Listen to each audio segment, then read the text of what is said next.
2026, declared International Year of the Woman Farmer by the United Nations, an official recognition for those who, for millennia, have fed humanity in silence and too often without glory. Traveling to Esse, in the heart of Mfuya-Famba, where FOSPAC brings together those who form the backbone of global food systems, we step through the door of a seed bank. Alongside poultry, we seek to understand as close as possible to the field, their realities, their practices, and their challenges. I practice mixed farming.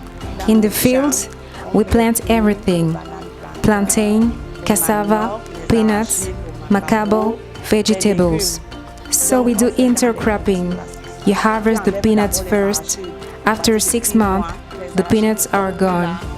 What remains is cassava, macabo, and plantain.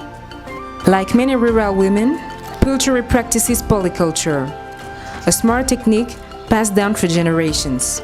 Peanuts fix nitrogen in the soil, plantains provide shade. Nothing is lost, everything complements. But as many farmers, she operates within patterns that limit her autonomy. Here in our seed banks, we don't use fertilizers. We do organic farming. We grow first to eat. The rest, you can sell a little to meet the family's needs. This phrase sums up the reality. They grow first to survive. And too often, they depend on money their children send them from the city to make ends meet. The issue is not what they do, but how they do it. Moving beyond subsistence farming requires changing their practices. First of all, farming by habit, growing what has always been grown without questioning. The result? Crops that are sometimes unprofitable, even soil depleting. Second obstacle, organic misunderstood. I don't use fertilizers, I do organic. This phrase comes back like a mantra among the women interviewed.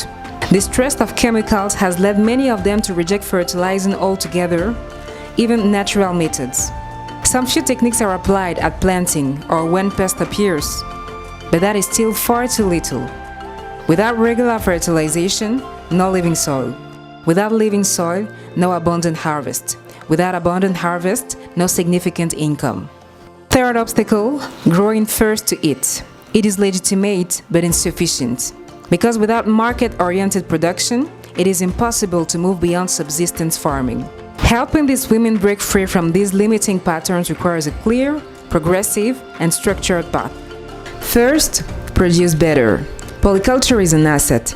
It protects against total crop loss, it enriches the soil and diversifies the diet. But it also has limits.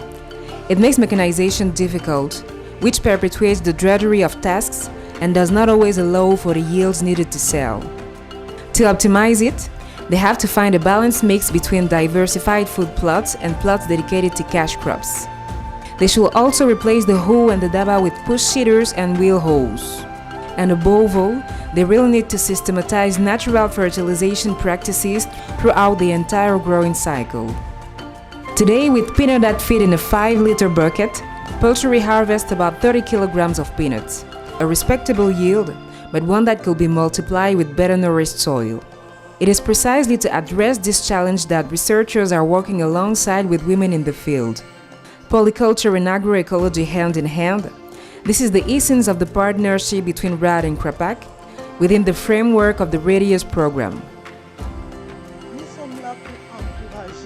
We are here to encourage producers to limit chemical inputs while teaching them how to produce better. We all share the same goal, to produce by imitating nature. And also the small methods you spoke about, the use of ash, ndole, we want to capitalize them. After learning to produce better, the second step is knowing how to preserve and process. A crate of fresh tomatoes sells for very little, but once processed, its value is multiplied. Third step, sell together. Because alone, a woman is at the mercy of middlemen, but in a cooperative, she gains bargaining power and can significantly increase her income. But not everything depends on them. Even with improved practices in organization, women face a reality beyond their control: climate change. The seasons are no longer reliable.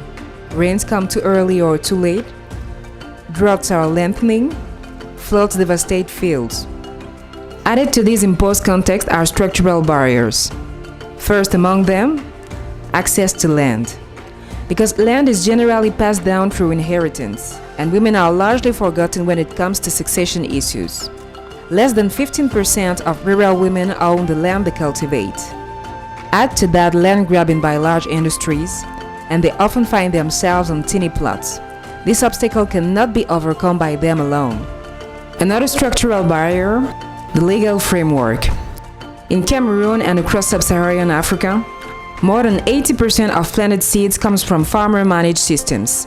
Yet these seeds have no legal status. The 2001 seed law ignores their existence, and no woman can fight this battle alone. They need the support of organizations like RADD, ACJM, AFSA, FOSPAC. Actors who support, train, document, and carry out essential advocacy for fairer and more resilient food systems. A woman with access to land is a root that anchors. A woman who knows how to produce is a forest that grows.